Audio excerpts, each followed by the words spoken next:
জাহান্নামীদেরকে যখন ফেরেশতারা জিজ্ঞাসা করবে মা সালাকাকুম ফি সাকর, ওই জাহান্নামীরা বলবে ক্বালু লাম নাকু মিনাল মুসাল্লিন।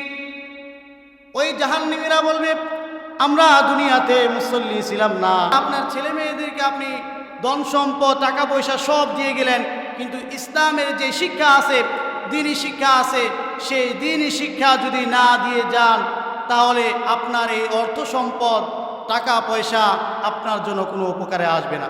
লুকমান আলাইহিস সালাতু ওয়াস সালাম তার ছেলেকে 3 নাম্বার নসিহা করলেন, ইয়া বুনাইয়া আকিমিস সালাত।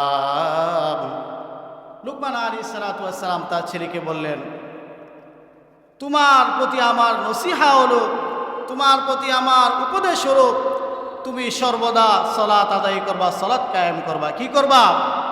নামাজ কায়েম করবা। পিতা তার ছেলেকে কিসের আদেশ করছেন? নামাজের আদেশ করছেন। কিন্তু আমাদের সমাজের মধ্যে এমন পিতামাতা আছে কিনা যারা নিজেরাই নামাজ পড়ে না? ছেলে মেয়েদেরকে কি উপদেশ দিবে? নিজেই তো নামাজ পড়ে না। এই নামাজ হচ্ছে এমন একটা ইবাদত, আস-সালাতু হিয়া রাসুল ইবাদাত। এই নামাজ হচ্ছে সমস্ত ইবাদতের মূল, সমস্ত ইবাদতের মাথা।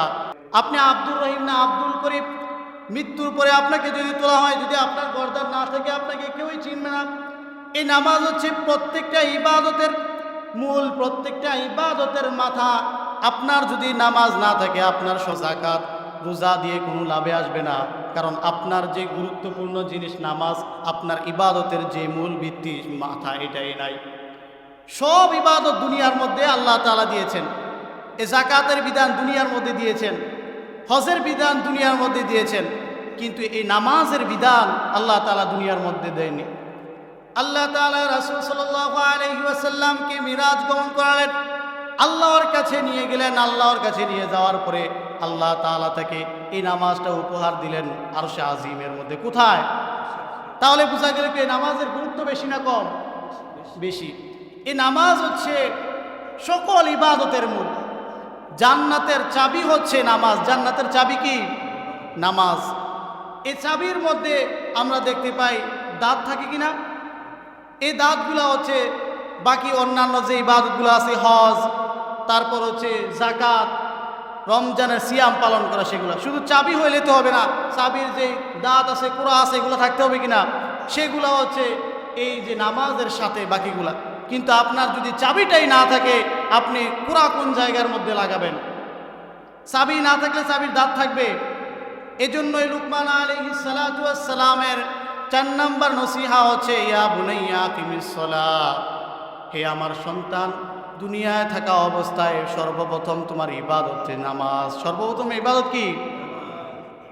আল্লাহ তাআলা কোরআনে বলেন, কিয়ামতের দিন মানুষকে যখন জিজ্ঞাসা করা হবে তোমরা কেন সাকর নামক জাহান্নামের মধ্যে এসেছ, মা সালাকাকুম ফি সাকর।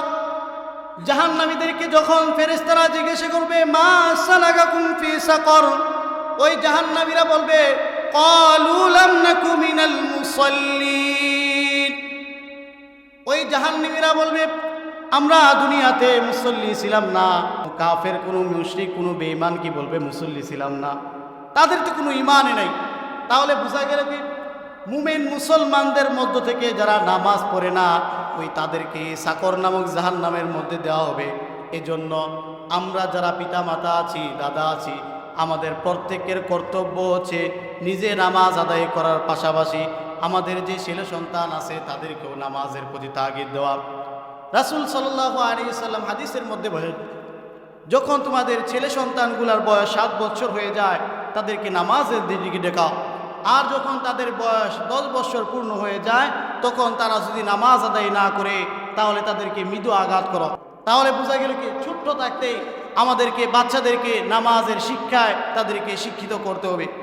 এখন আপনার ছেলে মেয়েদেরকে আপনি ধন সম্পদ টাকা পয়সা সব দিয়ে গেলেন, কিন্তু ইসলামের যে শিক্ষা আছে, দ্বীনি শিক্ষা আছে, সেই দ্বীনি শিক্ষা যদি না দিয়ে যান তাহলে আপনার এই অর্থ সম্পদ টাকা পয়সা আপনার জন্য কোনো উপকারে আসবে না। মানুষের মৃত্যুর পরে তার কয়েকটা আমল আল্লাহ তাআলার নিকট তার ওই বান্দার নিকট সদকায়ে জারিয়া হিসেবে কবরের মধ্যে পৌঁছতে থাকে। তার মধ্যে হচ্ছে ওয়ালাদুন সালিহুন, নেককার সন্তান। এই নেককার সন্তান যারা দুনিয়ায় রেখে যাবে, মাতা পিতা মৃত্যুবরণ করার পরে ওই নেককার সন্তান যে ভালো কাজ করবে, আমল করবে, এই আমলের পার্সেন্টেজ আল্লাহ তাআলা ওই মাতা পিতার কবরের মধ্যে পৌঁছে দেবেন। সুবহানাল্লাহ। এই জন্য ছেলে সন্তানদেরকে নামাজের শিক্ষা দেওয়া দরকার আছে কিনা? এই নামাজ হচ্ছে এমন একটা ইবাদত, আল্লাহ বলেন ইন্নাস সালাতা তানহা আনিল ফাহশাই ওয়াল মুনকার। জানো নাকি বান্দা, নিশ্চয়ই এই নামাজ হচ্ছে এমন একটা ইবাদত, এই নামাজ যারা পড়বে আল্লাহ ঘোষণা দিচ্ছেন ইন্নাস সালাতা তানহা আনিল ফাহশাই ওয়াল মুনকার। এই নামাজ যারা আদায় করবে, যত প্রকার অশ্লীল অহেতুক অনর্থক কাজ আছে এই নামাজ তাদেরকে রক্ষা করবে, হেফাজত করবে। সুবহানাল্লাহ। কিন্তু দেখা যায় যে আমরা নামাজ পড়ি সুদ খাই, এমন আছে না?